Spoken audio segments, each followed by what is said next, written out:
So hello everyone. I hope you hear me okay. If not, just make a sign. As we enter the third decade of the 21st century, humanity faces so many issues and questions that it's really hard to know what to focus on. So I would like to use the next 20 minutes to help us focus. Of all the different issues we face, 3 problems pose existential challenges to our species. These 3 existential challenges are nuclear war, ecological collapse, and technological disruption. We should focus on them. Now, nuclear war and ecological collapse are already familiar threats, so let me spend some time explaining the less familiar threat posed by technological disruption. In Davos, we hear so much about the enormous promises of technology, and these promises are certainly real, but technology might also disrupt human society and the very meaning of human life in numerous ways, ranging from the creation of a global useless class to the rise of data colonialism and of digital dictatorships. First, we might face upheavals on the social and economic level. Automation will soon eliminate millions upon millions of jobs, and while new jobs will certainly be created, it is unclear whether people will be able to learn the necessary new skills fast enough. Suppose you're a 50-year-old truck driver, and you just lost your job to a self-driving vehicle. Now, there are new jobs in designing software or in teaching yoga to engineers. But how does a 50-year-old truck driver reinvent himself or herself as a software engineer or as a yoga teacher? And people will have to do it not just once, but again and again throughout their lives, because the automation revolution will not be a single watershed event following which the job market will settle down into some new equilibrium. Rather, it will be a cascade of ever bigger disruptions, because AI is nowhere near its full potential. All jobs will disappear, new jobs will emerge, but then the new jobs will rapidly change and vanish. Whereas in the past, humans had to struggle against exploitation, in the 21st century, the really big struggle will be against irrelevance. And it's much worse to be irrelevant than to be exploited. Those who fail in the struggle against irrelevance would constitute a new useless class. People who are useless, not from the viewpoint of their friends and family, of course, but useless from the viewpoint of the economic and political system. And this useless class will be separated by an ever-growing gap from the ever more powerful elite. The AI revolution might create unprecedented inequality, not just between classes, but also between countries. In the 19th century, a few countries, like Britain and Japan, industrialized first, and they went on to conquer and exploit most of the world. If we aren't careful, the same thing will happen in the 21st century with AI. We are already in the midst of an AI arms race, with China and the USA leading the race, and most countries being left far, far behind.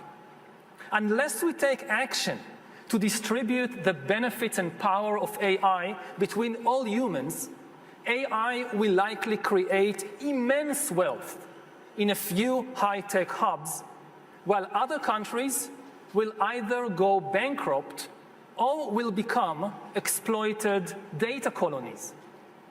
Now, we aren't talking about a science fiction scenario of robots rebelling against humans.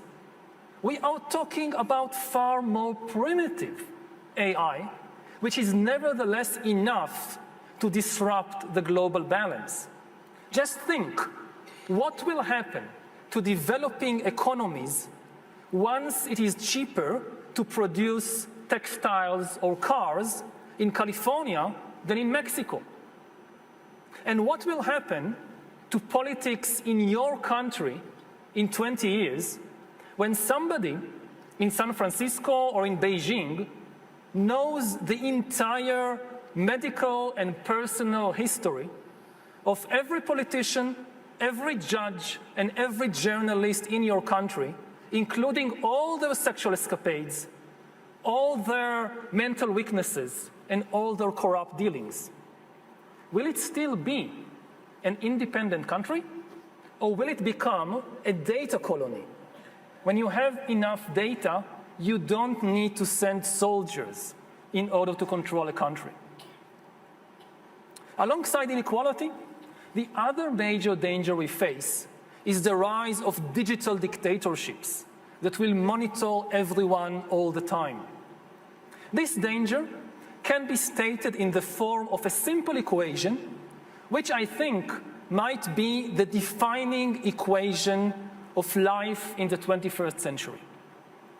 B times C times D equals R, which means biological knowledge multiplied by computing power multiplied by data equals the ability to hack humans, R. If you know enough biology and you have enough computing power and data, you can hack my body and my brain and my life, and you can understand me better than I understand myself. You can know my personality type, my political views, my sexual preferences, my mental weaknesses, my deepest fears and hopes. You know more about me than I know about myself. And you can do that not just to me, but to everyone. A system that understands us better than we understand ourselves can predict our feelings and decisions, can manipulate our feelings and decisions, and can ultimately make decisions for us. Now, in the past, many tyrants and governments wanted to do it, but nobody understood biology well enough, and nobody had enough computing power and data to hack millions of people. Neither the Gestapo nor the KGB could do it.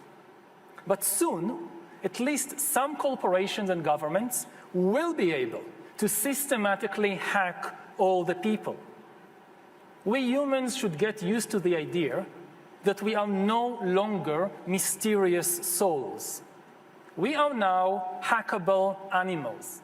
That's what we are. The power to hack human beings can, of course, be used for good purposes, like providing much better healthcare. But if this power falls into the hands of a 21st century Stalin, the result will be the worst totalitarian regime in human history, and we already have a number of applicants for the job of 21st century Stalin. Just imagine North Korea in 20 years, when everybody has to wear a biometric bracelet which constantly monitors your blood pressure, your heart rate, your brain activity, 24 hours a day. You listen to a speech on the radio by the great leader, and they know what you actually feel. You can clap your hands and smile, but if you're angry, they know you'll be in the gulag tomorrow morning. And if we allow the emergence of such total surveillance regimes, don't think that the rich and powerful in places like Davos will be safe. Just ask Jeff Bezos. In Stalin's USSR, the state monitored members of the communist elite more than anyone else. The same will be true of future total surveillance regimes. The higher you are in the hierarchy, the more closely you will be watched.